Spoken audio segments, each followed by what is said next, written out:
Sí. La bajante del río, que hoy estaba viendo la nota que sacaban los chicos a la mañana. Sí, Silvio hablaba con un pescador allí en la zona de Punta San Sebastián y sí, la situación, el hombre decía, ¿no? Un hombre muy experimentado, de 74 años, y decía, pesca desde que tiene memoria en ese lugar, y bueno, la verdad que sí. Bueno, para todo esto vamos a hablar con el ingeniero en recursos hídricos. Está ahí Hugo Rorman. Buenas tardes. Buenas tardes, un gusto de charlar con ustedes. No, el gusto es nuestro realmente, muchas gracias por estar ahí. Queríamos preguntarte un poquito sobre esta bajante del río.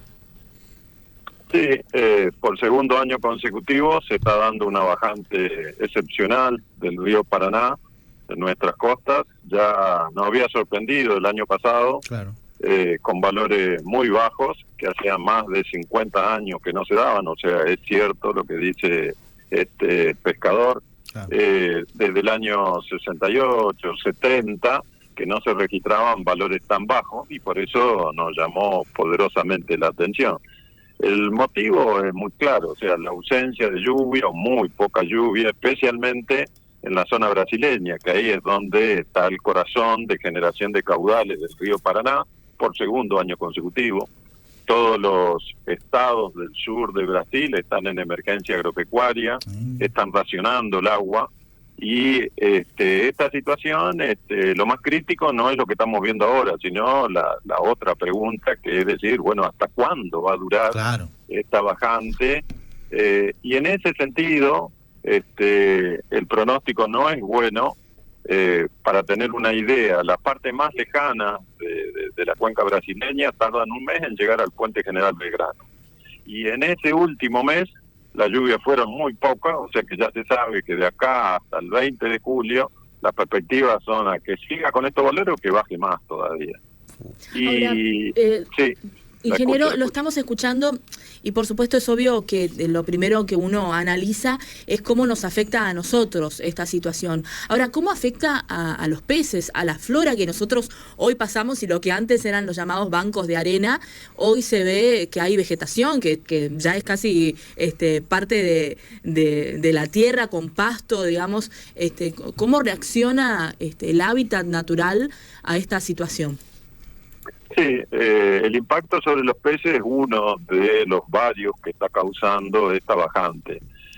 Los peces necesitan desesperadamente salir del cauce, la gran mayoría de las especies necesita salir del cauce, ir hacia el valle de inundación, cuando el río ocupa, cuando aparecen crecidas o cuando hay mucha lluvia, los ríos interiores desaguan hacia el Paraná. En esos momentos la mayoría de los peces salen afuera, es motivo de alimentación, de reproducción, y por segundo año consecutivo no lo pueden hacer, con lo cual ahí aparece un impacto muy definido en la población de peces, que se hace sentir. Encima nos damos cuenta que entre distintas provincias hay distintas reglamentaciones con respecto a la veda o no veda, entre Argentina y Paraguay pasa algo parecido, o sea, tampoco nos ponemos de acuerdo en qué hay que hacer para preservar ese recurso hídrico. Los pescadores no quieren saber nada de hacer una veda total, o sea, evidentemente ahí hay un impacto muy definido que, suponiendo que el año que viene ya viene un año normal, los peces no se recuperan de un año para el otro, o sea, te lleva un periodo de tiempo de 4 o 5 años para volver a tener la misma cantidad de lo que tenían antes de esta bajante. Ahí aparece claramente un factor negativo en este comportamiento de tener 2 periodos de bajante tan extrema, ¿no?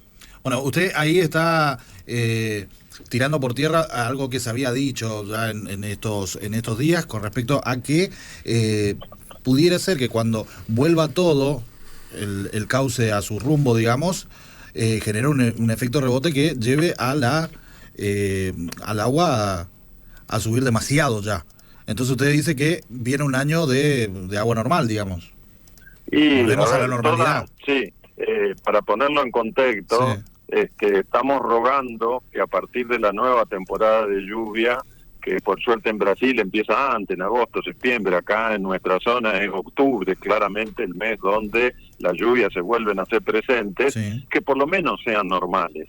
Hoy necesitaríamos precipitaciones por encima de lo normal, porque si aparecen precipitaciones normales, ¿quién toma esa agua primero? El suelo está muy seco. Claro. Y si en Brasil están declarando emergencia agropecuaria ya hasta noviembre, quiere decir que esa primera lluvia va a satisfacer esa humedad del suelo y recién después van a aparecer excesos que permitan levantar la altura del río. Por lo tanto, ya casi que es una necesidad que las precipitaciones estén por encima de lo normal para que esa recuperación sea lo antes posible, ¿no?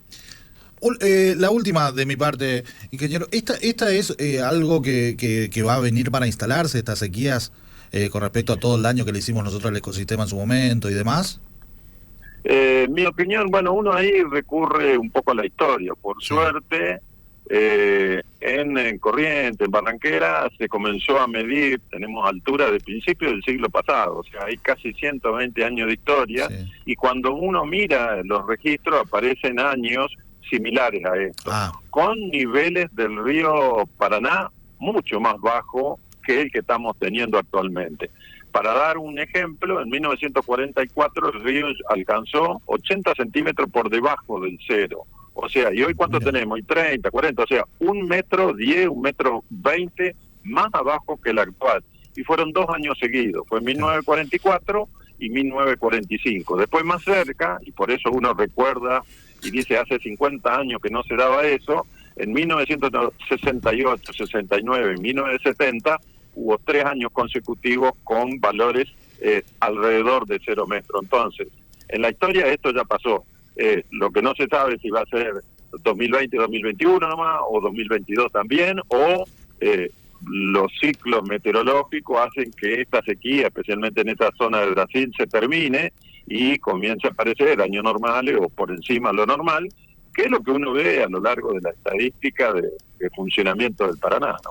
Ahora, ingeniero, en alguna oportunidad del año pasado, en charlas que se realizaban desde la universidad, lo escuchaba relacionar esta situación de la bajante del río con el funcionamiento de las represas. ¿Cómo está esa situación ahora? Bueno, es muy interesante la pregunta.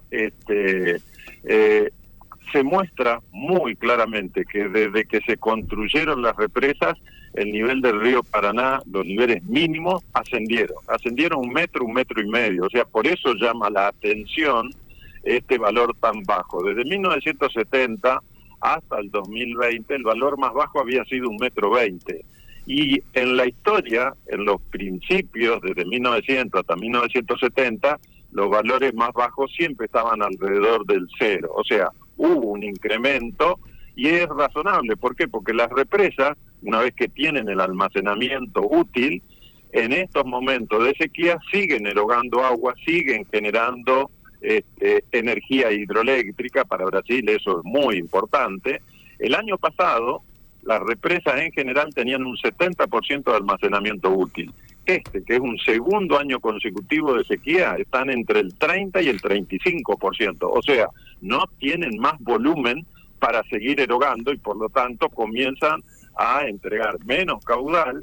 Ya se sabe que esa situación va a seguir hasta agosto, septiembre, o sea que tenemos 3 o 4 meses en la cual no podemos pedirle a Itaipú o a Yacyretá que larguen agua porque cada vez su nivel de almacenamiento es menor. En alguna medida no se alcanza a visualizar eso en Yacyretá porque es la última, pero hoy Yacyretá y Itaipú están trabajando algunas turbinas, no están trabajando todas las turbinas. Para dar una idea, Itaipú entrega entre el 10 y el 14% de la energía hidroeléctrica que consume Brasil. Hoy está generando el 6%, o sea, está en la mitad. Por último, porque estamos casi sobre el partido, correcto. Pero ¿esto podría ocasionar una crisis energética?